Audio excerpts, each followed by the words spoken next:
the Delusional Series, compiled according to the teachings of the Master, author Fafu. The Delusional Series. Part 11. Thought. To discern the delusions beyond one's control, one must first understand the thoughts that are within one's power. You spoke of your mind, which you cannot control. Simply is ever thinking. To control it, you must first understand it. Since you are uncontrollable, you must understand the uncontrollable. To understand the uncontrollable, you must understand the controllable. Once you understand the controllable, the uncontrollable becomes clear. How can you understand the uncontrollable? By understanding the controllable. When you fully understand the controllable, you also understand the uncontrollable. Your thoughts are nothing more than the confirmations of your six senses interacting with the six sense objects. For example, your eyes confirm visual forms, and your ears confirm sounds.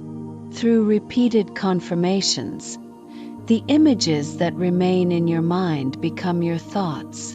If you have not experienced something through your senses, such as the concept of DA, you will be at a loss when asked to provide it. This is because your six senses have not input any information about what DA is.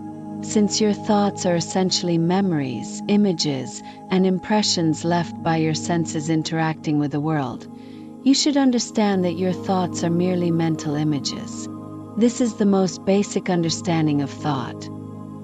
It is the memory, image, or impression left by your six senses interacting with the six sense objects.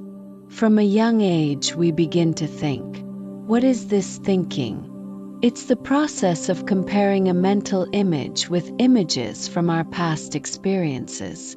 For instance, if I see an image that resembles something I once owned but have lost, I might think, how did this end up here?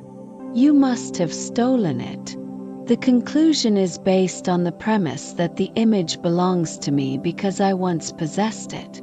Now that it's missing and I've found it in your possession, it follows that you have stolen it.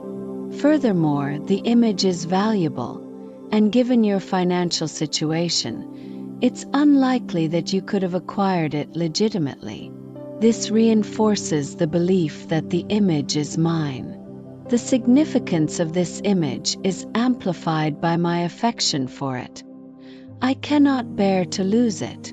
When someone steals something I cherish and I am unable to retrieve it, I become resentful. In this scenario, we can observe the interplay of greed, hatred, delusion, and doubt within the mind.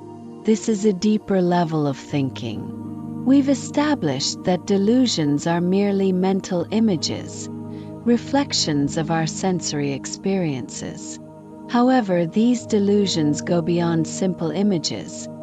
They intertwine with the afflictions of greed, hatred, delusion, pride, and doubt, creating complex narratives.